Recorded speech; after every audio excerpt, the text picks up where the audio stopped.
Se reactivó esta división meiótica, este ovocito primario ya está pasando a ovocito secundario, está ovulando y todo eso. Muy bien, entonces nuevamente aquí está, esto de aquí, cuarto mes de vida intrauterina, ovogonios, como les indiqué. Séptimo mes, ya están los ovocitos primarios. Recién nacido, solamente ovocitos primarios. ¿Correcto? Ahora miren, el ovocito primario es esta célula de acá que tiene su núcleo, pero alrededor, ¿qué ven? ¿Qué estoy viendo alrededor? Unas células, ¿está bien? Planas. Ya, el conjunto de este ovocito primario y estas células planas que están cubriéndolo, acá también veo otro acá, ese conjunto, esa estructura que resulta de ese conjunto del ovocito primario y las células planas de alrededor se denomina folículo primordial. Ya voy a dibujar una pizarra. Entonces la mujer nace con ovocitos primarios, pero que están dentro de una estructura más grande que se denomina folículo primordial. Voy a dibujar el ovocito con su núcleo, así como en la gráfica, y vamos a poner aquí las células planas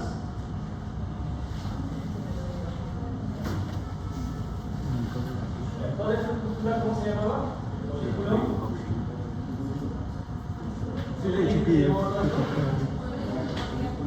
primordial.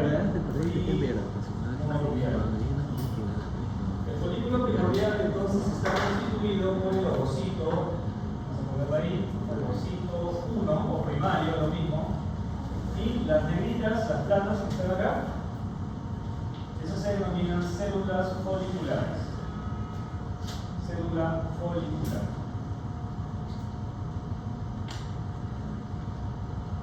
Entonces la mujer nace con estas estructuras. Su ovario está lleno de folículos primordiales. ¿Quiénes constituyen el folículo primordial?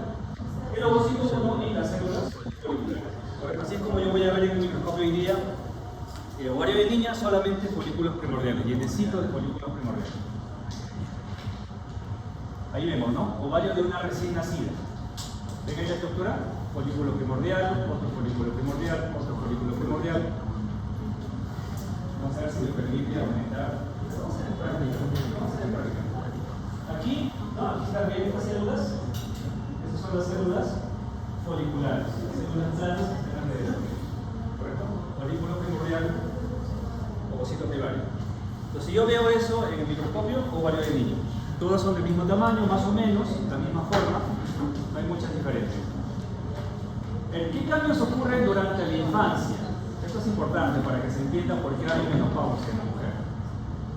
Al nacer, la mujer tiene aproximadamente de 600.000 a 800.000 en sus ovarios totales, a todos sumados, de ovocitos primarios, que ya sabemos está dentro de un folículo primordial.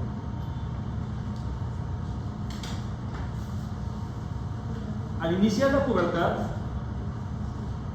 se queda con más o menos la mitad, 400.000. Van muriendo durante la niñez, pues van muriendo, muchos ovocitos se van desapareciendo.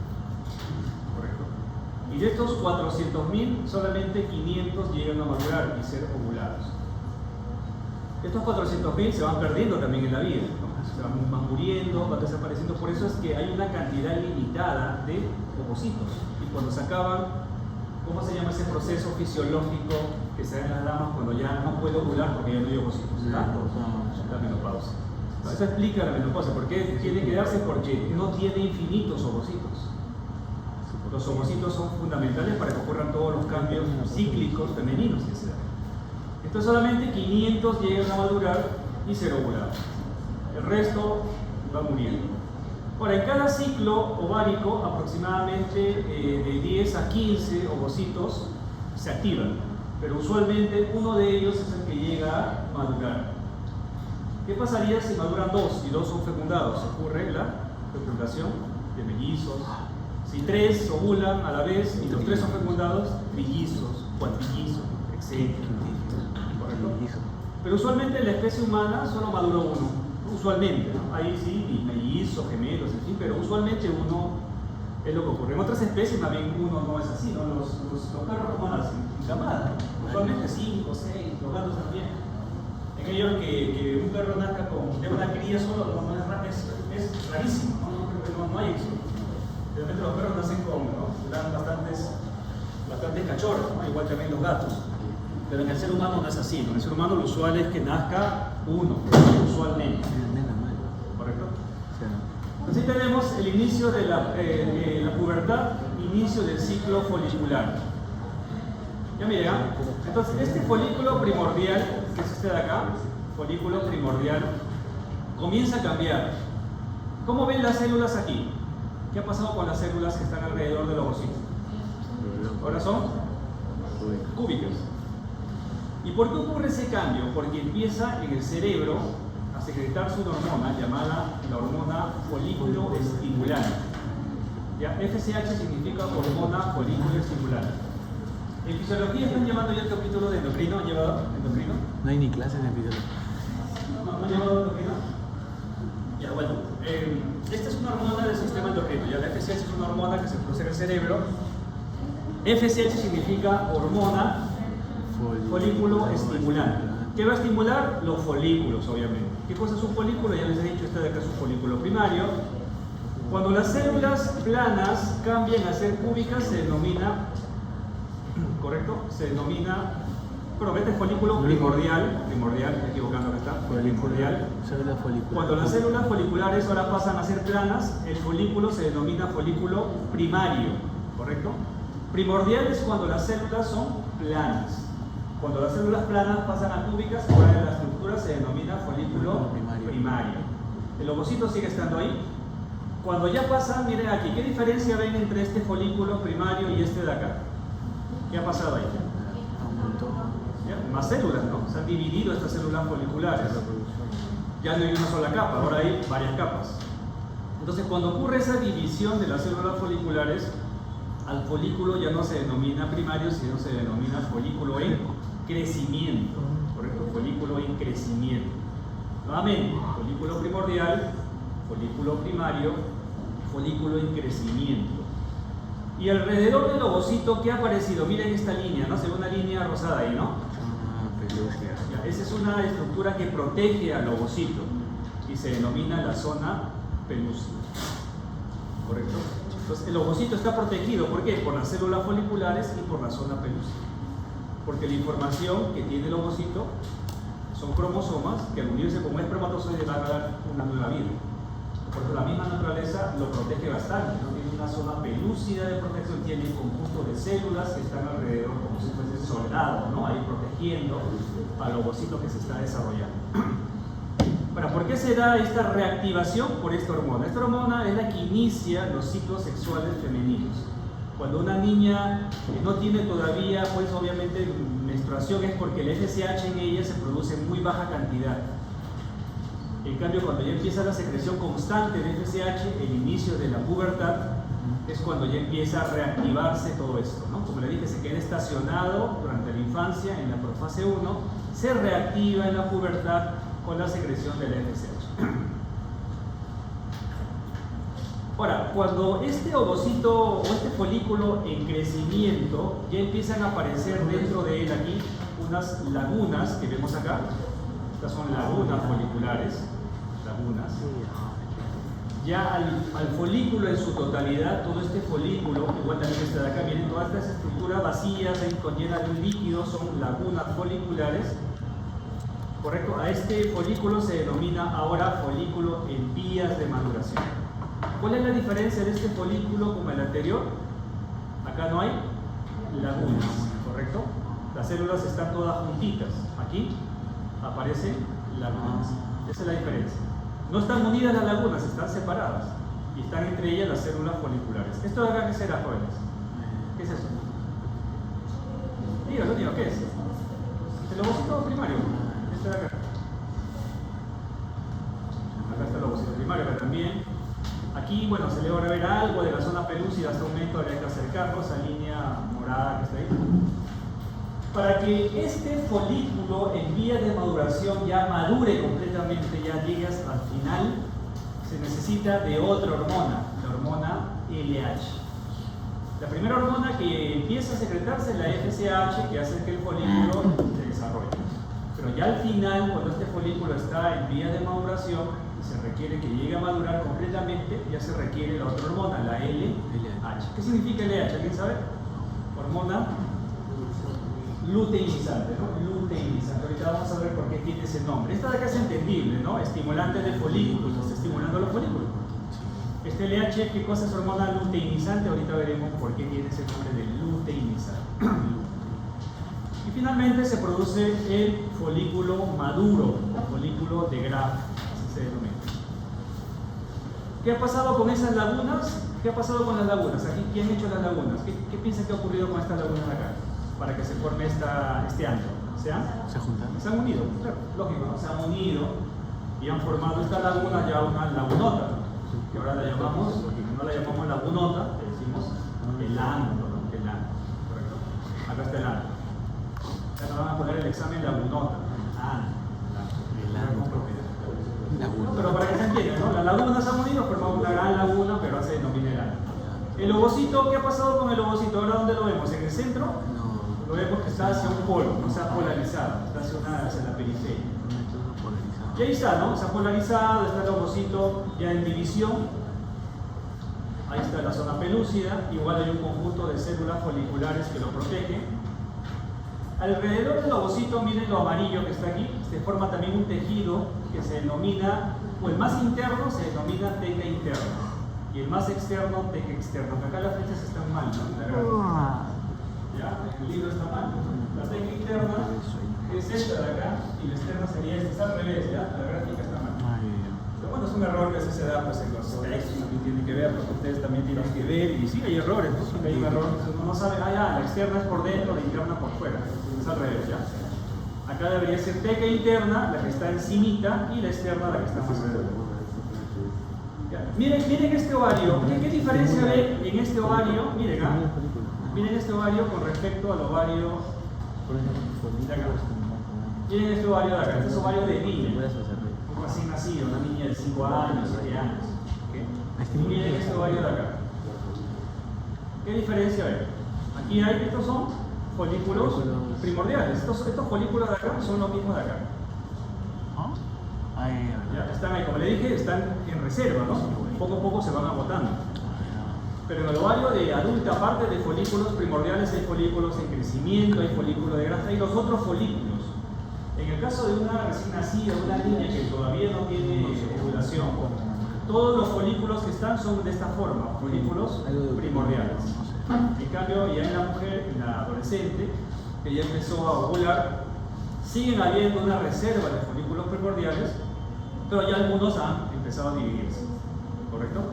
Estos folículos primordiales se van a agotar en un momento y ahí ya termina todo el proceso, ya no se puede. Ya no hay más ovulación, la menopausia. Mientras no se agoten, sigue la mujer menstruando, ¿no? Hasta que el tiempo que deba ya cesar. Ya entonces acá está el ovocito primario, se transforma en un ovocito secundario, se divide en un ovocito secundario. Esta gráfica, a ver, presten bastante atención porque esto explica todo el proceso del tema femenino. Miren, en el cerebro, a nivel de una estructura del cerebro específicamente llamada hipotálamo, ustedes han escuchado del hipotálamo, tiene un montón de funciones. Por ejemplo, cuando uno está con fiebre, en el hipotálamo hay un centro que te produce aumento de temperatura. Cuando estás con una infección y tienes fiebre 38, 39, 40, es porque han llegado señales al hipotálamo para que la temperatura de tu cuerpo, por el tema infeccioso, aumente. Entonces el hipotálamo tiene muchas funciones. Dentro de esas funciones tantas que tiene el hipotálamo, elabora hormonas y elabora estas hormonas. ¿Correcto? Entonces estas hormonas luego viajan a otra estructura llamada la pituitaria, y en esta pituitaria es donde se secretan específicamente. Entonces miren, la FSH, ya les indiqué, la hormona estimulante de folículos se produce en el cerebro. ¿Y qué va a hacer? En el ovario va a hacer de que los folículos comiencen a desarrollarse. ¿Los folículos dónde están? Están en el ovario. Ya los folículos no están en otro lado que en el ovario. Pero para que empiecen a desarrollarse estos folículos se requiere que la FSH que viene del cerebro llegue a los folículos, al ovario. ¿Y cómo llega? ¿Cómo creen que llega la FSH al ovario? ¿Por medio de qué sistema? ¿Quién lo lleva? Si se produce en el cerebro, para que llegue al ovario, ¿cómo llega? Claro, ¿no? Por el sistema cardiocirculatorio, por la sangre. La sangre es la que lleva. La hormona se secreta acá, viaja y llega al ovario. Entonces llega al ovario la hormona y afecta a los folículos. Entonces el folículo primordial pasa a ser folículo primario, folículo en crecimiento, y para el desarrollo final, para que se produzca la ovulación, se secreta la otra hormona, la LH. Hay un pico de LH, ven ahí, que tiene una forma de pico de LH. Se ovula y el tejido que queda, ¿qué cosa es ese tejido? Este tejido de acá. Lo que sale es el ovocito, ¿ya? El ovocito es lo que sale. Y todo este tejido amarillo y todo eso, todo ese tejido que queda alrededor no se pierde, no desaparece, sino se reorganiza y forma lo que se conoce como el cuerpo lúteo. A lo que queda, el ovocito sale y lo que queda forma lo que se conoce como el cuerpo lúteo o cuerpo amarillo. Lúteo viene de amarillo. ¿Por qué? Porque en el ovario, cuando se observa esta estructura, tiene un color amarillento. Y de ahí viene la hormona, el término luteinizante, porque esta hormona luteinizante va a actuar sobre el cuerpo lúteo, por el cuerpo amarillo. Entonces, el ovocito sale, va a su encuentro con el espermatozoide, si se produce la fecundación, una nueva vida. Si no ocurre eso, el ovocito desaparece, ¿no? Se reabsorbe un par de días, a lo mucho, 48 horas, y nuevamente se reinicia todo, ¿no? Otro ciclo sexual y otro ciclo sexual. Todo esto se interrumpe cuando ocurre una fecundación. Ya, mientras esto pasa en el ovario, en la primera mitad del ciclo, ¿cuánto dura un ciclo sexual femenino promedio? Jóvenes, damas. Un ciclo sexual, ¿cuánto dura más o menos? ¿Cuánto dura un ciclo sexual? 3 meses, un año. ¿Cuánto dura? ¿De cuánto tiempo menstrua? ¿Hoy día un año menstrua? Sí, pues sí, acá. 28 días aproximadamente. ¿Pero 28 días menstrua? 28 días, el ciclo sexual que dura en promedio. Ya, guarden silencio, por favor, ¿ya? Entonces, ya, miren, esto para entender esto puedo explicar. Este es el día 0, este es el día 28. Acá está numerado, ¿no? 12 días, 5 días. Entonces, en la primera mitad del ciclo sexual femenino, en la primera mitad, los primeros 14 días, en el ovario se produce estrógeno. ¿Correcto? En los siguientes 14 días se produce progesterona. El estrógeno lo producen los folículos. La progesterona lo produce el cuerpo amarillo lúteo. Y ese estrógeno y esa progesterona, ¿a dónde va? Ese estrógeno viene al útero, que es otra estructura diferente. El útero no es el ovario. El ovario es una cosa, el útero está por ahí. Entonces ese estrógeno llega al útero. Y específicamente, ¿qué es lo que hace en el útero? Hace de que crezca una capa del útero que se denomina el endometrio. Comienza a crecer, a proliferar. ¿Correcto? La progesterona continúa ese proceso, lo hace inclusive más grande el endometrio, hace que empiece a secretar sustancias nutritivas. ¿Con qué objetivo? El endometrio, ¿por qué tiene que prepararse? ¿Qué es lo que está originando todo esto? ¿Cuál es la explicación lógica de que el endometrio crezca y se desarrolle tanto? ¿Para qué? No, ¿para qué? Porque potencialmente este ovocito puede unirse con un espermatozoide, se produce una nueva vida y esa nueva vida tiene que llegar a implantarse acá, tiene que nutrirse con todo esto. Entonces, ¿qué es lo que hace cada 28 días el endometrio? Se prepara para un potencial embarazo. Cada 28 se está preparando, se prepara. Entonces, los primeros 14 días, el estrógeno lo prepara, prolifera el endometrio. Los siguientes 14 días, la progesterona hace que se haga más y más secretor. Pero, ¿qué pasa si no ocurre la fecundación? Todo esto, ¿no? Ya no ocurre la fecundación, todo esto se termina, se desprenden estas capas con sangre y se produce la menstruación. Y nuevamente se rebobina todo esto, se reinicia y nuevamente el ciclo, nuevamente aquí prolifera, nuevamente la progesterona, no ocurre fecundación, otra vez se reinicia. Por eso se denomina ciclo sexual, ciclo, es un ciclo, se repite de forma cíclica. ¿Quién lo interrumpe? Un embarazo. ¿Se entendió esto? Sí. ¿Está claro? ¿Ya? Entonces es algo, no es tan complicado, pero hay que estar atentos y revisarlo, después lo revisa. Entonces, a ver, ¿quién produce la progesterona y el estrógeno? ¿Qué ahora lo produce hoy? El progesterona y el ¿Sobre qué órgano actúa el estrógeno y la progesterona? sobre el útero, específicamente sobre el endometrio. ovario que en el endometrio. En el endometrio, acá se da. Y todo esto, ¿de dónde se inicia? De los hormonas que se producen en la pituitaria. Aquí vemos, ¿no? Aquí están los folículos primordiales, folículo integral, como es aquí, ovula. El tejido que queda se reorganiza y forma el cuerpo amarillo. Ahora, ¿qué pasa con este cuerpo amarillo? Si es que no se produce la fecundación, todo ello, este cuerpo amarillo regresiona y forma cicatriz. Luego ahí se denomina el cuerpo blanco, el cuerpo laticas. Y luego se reinicia todo el proceso y se formará otro nuevo cuerpo amarillo. Si no se produce la fecundación, otra vez el cuerpo blanco. Si no hay fecundación, otra vez se reinicia todo y se forma otro nuevo cuerpo amarillo. Y así, de forma cíclica. ¿Qué pasa en el ovario poliquístico? ¿No escuchaste el término? Sí, es un síntoma. Lo que pasa es lo siguiente, ¿no? El ovario poliquístico, lo que pasa es que los folículos, por alguna razón en esa mujer, no tienen este proceso natural de desaparecer y formar una cicatriz pequeñita, sino que quedan ahí en estadios intermedios, ¿no? Grandes. Se forma otro cuerpo grande. Otro cuerpo grande, en lugar de regresionar y desaparecer, quedan ahí almacenados y se forman como quistes, ¿no? Ovario poliquístico. Y en estas damas, sí, bisexual es doloroso, ¿no? Tienen dolor, malestar más potente, más fuerte, peor que una que no tiene ese problema. Claro, lamentablemente ahí la solución es una cirugía, ¿no? Que sacan los quistes, pero lo más probable es que en el tiempo otra vez regrese, ¿no? Nuevamente. Así correcto. Ese es el tema en el ovario poliquístico. Bueno, el cuerpo lúteo entonces es lo que queda. La LH, como les dije, actúa sobre el cuerpo lúteo. ¿Qué cosa producía el cuerpo lúteo? ¿Qué hormonas, jóvenes? Progesterona, muy bien, la progesterona. Ahí está el cuerpo lúteo, cuerpo amarillo. Ya veremos en práctica lo que constituye el cuerpo lúteo. Y vamos a pasar a la segunda parte, que es formación de los gametos masculinos. La formación de espermatozoides es más simple. Ya, más complicado es la regulación femenina. Bueno, dentro de la formación de los espermatozoides hay tres etapas. Una primera etapa llamada espermatocitogénesis, como dice ahí, una segunda etapa llamada espermatogénesis y una tercera etapa llamada espermiogénesis. Vamos a ver qué cosas cada una de estas etapas. Acá está.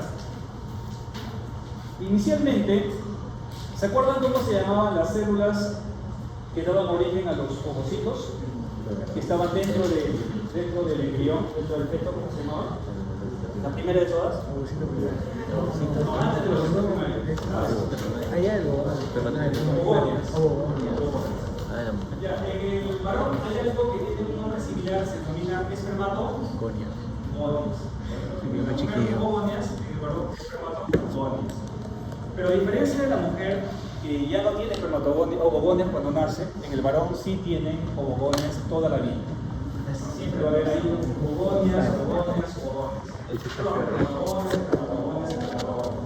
Estas espermatogonias están en el testículo, en el varón están toda la vida, por eso el varón tiene capacidad fértil toda la vida. Va disminuyendo obviamente en el transcurso de la vida, pero tiene capacidad fértil. Hay un tema pues sí de la andropausia, pero no es un tema incapacitante, ¿no? Sino hay una disminución de las secreciones hormonales masculinas, pero no es que esto cese, esto continúa. Claro, no con la calidad, no con la rapidez, no con la cantidad de espermatozoides adecuados como en una persona más joven, pero sí. Entonces la primera etapa, donde hay espermatogonias, esas divisiones que se dan en ellas se denomina espermatocitogénesis. Entonces la espermatocitogénesis son las divisiones de las espermatogonias.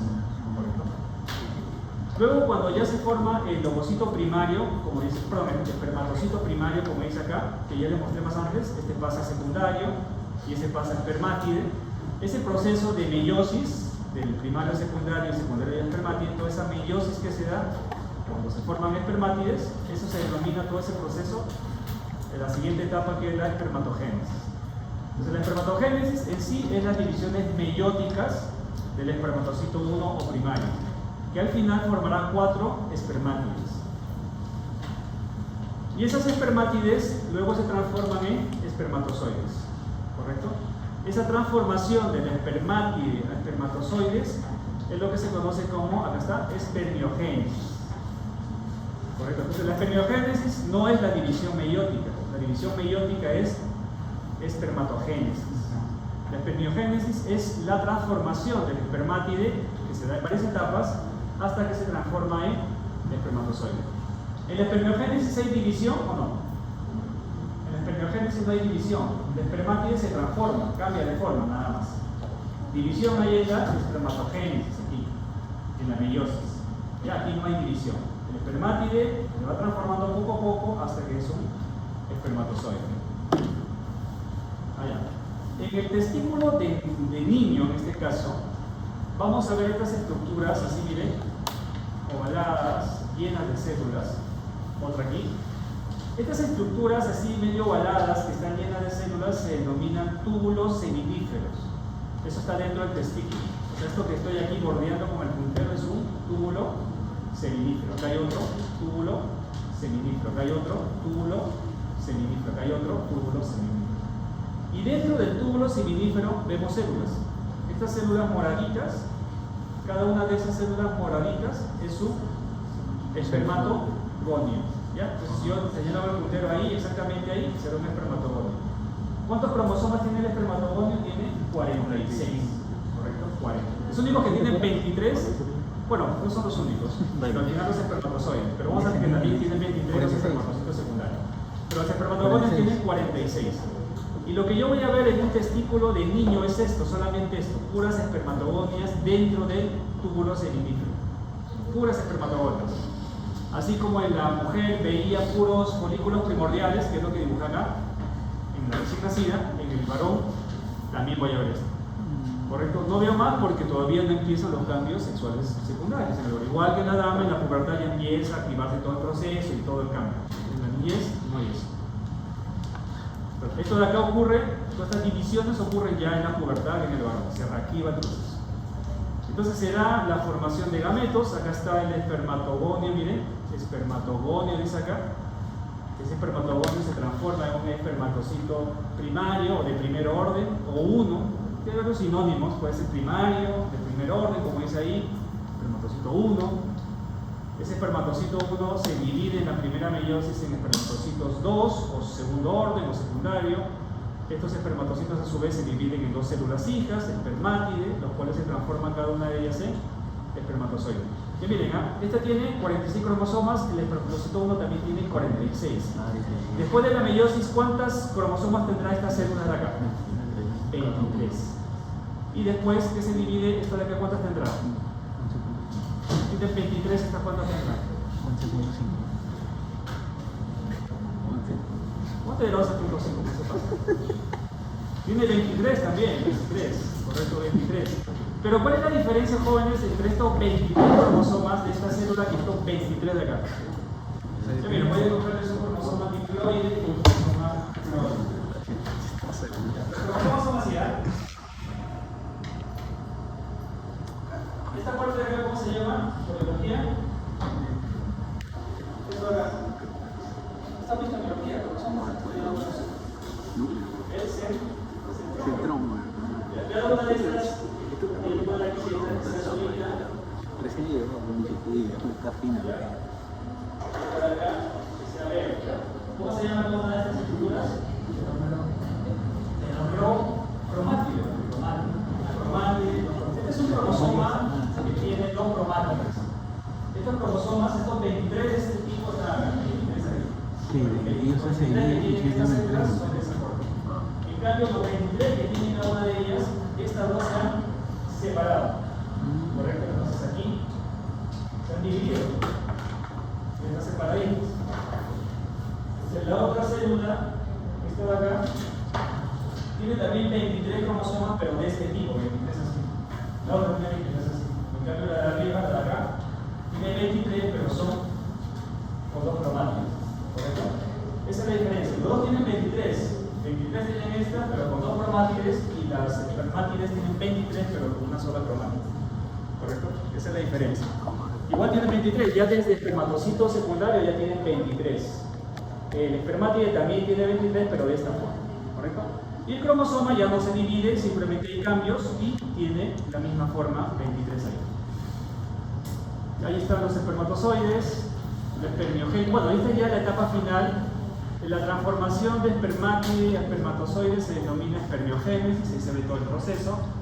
Este es un espermátide, miren cómo va cambiando su forma, le aparece su flagelo, flagelo, y aquí está. ¿El flagelo para qué sirve? Para el movimiento. El espermatozoide es el que se mueve, el ovocito está ahí en la trompa uterina esperando. El varón es el que tiene que moverse, es el que tiene que huir a buscar, ¿no? Entonces aquí vemos, hay millones de espermatozoides que llegan, pero solamente uno es el que logra fecundar. Se entiende que el que logra fecundar es el más rápido, el más alto, el mejor preparado, pero a veces no ocurre así, ¿no? A veces ocurre que se fecunda y ocurren, ¿no?, alteraciones, ocurren nacimientos con complicaciones, o inclusive que mueren en el feto, el embrión antes de nacer por tantas complicaciones. Ocurre también así, ¿no? Pero usualmente pues todos los seres humanos que nacen aparentemente sanos. Después en la vida si hay alguna cosa que puedo ser aparentemente sanos. Aquí está la diapositiva de histología. Entonces aquí están, a ver, déjenme ubicar ya. Estas de acá son los espermatogonias. Este ya es un testículo de adulto, miren la diferencia con el testículo de niño. En el niño todos los túbulos están llenos de espermatogonias. En cambio en el testículo de adulto ya hay todas las demás células, espermatocitos primarios, esto de acá secundarios, esto de acá espermátides, esto de acá espermatozoides. Acá se está dividiendo, de esto de aquí aparecen estos chiquitos, y de esto de acá aparecen estos más pequeñitos, y esto de aquí ya los espermatozoides. Hay otras células adicionales que son unas células de apoyo, de ayuda, que ayudan a estas células que se están dividiendo, que se denominan las células de Sertoli. Esta de acá es una célula de Sertoli. Acá hay otra célula, es diferente, ¿ven? Es una célula que tiene un citoplasma, su nucleolo ahí, su nucleolo, es una célula grande. Que está aquí, esta célula de acá, esta de acá es la célula de Sertoli. Es larga. Y miren lo que está ocurriendo. Esto verde de aquí, lo verde es el citoplasma de la célula de Sertoli. Entonces todo el proceso de división, ¿dónde se está dando? En el citoplasma de la célula de Sertoli. O sea, encima de la célula de Sertoli ocurren todas estas divisiones. O sea, la célula de Sertoli es una célula que sirve de sostén, de apoyo, ¿correcto? Que regula la nutrición también de estas células. Regula la nutrición de estas células. Es una célula importante, la célula de Sertoli. Correcto, que aquí vemos un núcleo, solamente es una célula bien grande. Acá solo lo que se ve todo esto es el núcleo, y esto de aquí es un nucleolo de la célula de Sertoli. Por esta, la célula de Sertoli, como les indiqué, esta célula amarilla, ven como todas las células que están dividiéndose están sobre ella. Acá están los espermatogonios, espermatocito primario, secundario, espermátides, y está el gameto masculino. El espermatozoide. Luego el espermatozoide, una vez que se produce en el testículo, va al epidídimo, que es otra estructura tubular, ahí madura, se almacena en otra zona llamada conducto deferente, y luego ingresa, pues si ocurre la eyaculación en el tracto femenino, se produce ahí su último desarrollo, que es la capacitación del espermatozoide. Y se hace acto ya para poder fecundar. El espermatozoide es una célula única en el cuerpo, bastante especial. No hay célula igual que tenga un flagelo, que tenga aquí un núcleo. Es una célula bastante aerodinámica, es tan delgadita que eso le permite poder moverse. No es una célula redonda, grande, es una célula bien estrecha, bien delgadita. Y eso le permite poder penetrar, poder ingresar, poder moverse, poder escapar, poder avanzar. Ya es una célula que tiene ese diseño, no se está desarrollando. Tiene bastantes mitocondrias porque se necesita bastante energía, requiere bastante energía porque esta célula para moverse, no puede dejar de moverse. Se mueve desde que empieza hasta que llega. Tiene su cabeza, ahí está su núcleo, ahí hay enzimas que van a desdoblar todo lo que se oponga a su paso para que él siga penetrando, pueda fecundar, ese es su objetivo. El objetivo del gameto masculino es fecundar, ese es su objetivo.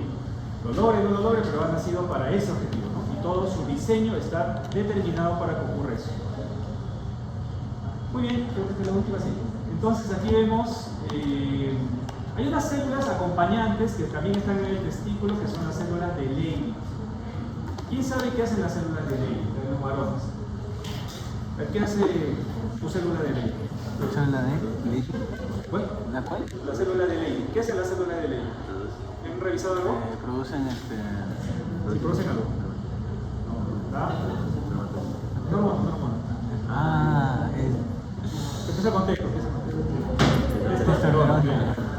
Ya, las células de Leydig producen testosterona, son las que producen la testosterona y la testosterona pues originan los caracteres sexuales masculinos, ¿no? Lo que hace que tu voz cambie en la adolescencia es la testosterona, ¿no? Que crezcas, todo eso se músculo, en fin, todo lo que hace es testosterona. Bueno, lo que se inyecta, por ejemplo, en los gimnasios, esteroides, consumen testosterona.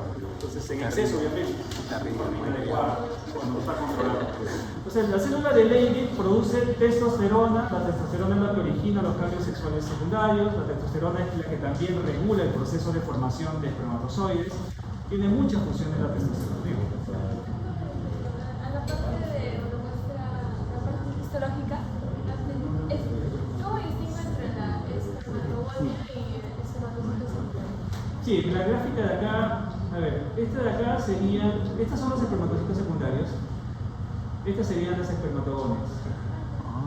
Perdón, las espermatogonias están pegadas a la pared del túbulo seminífero. Son iguales. Pegadas. Esta es la pared, las espermatogonias están pegadas. Siempre van a estar pegadas. Sí, siempre van a estar pegadas. En cambio, los espermatocitos secundarios van a estar en el centro, ¿no? Ya más separadas de la pared. Porque sí, no, mira, tienen casi el mismo color aquí se ve, ¿no? Esta de acá tiene bien parecido a esta de acá o esta de acá. Ya, pero es porque estas están siempre pegadas a la pared y encima de ella va a estar el espermatocito primario, y en cambio el secundario va a estar ya más en el centro. Correcto, esa es la diferencia. Eso lo vamos a reforzar en práctica. Bien. Quería avanzar más, pero creo que están cansados. Ya demasiado info. Sí, ya.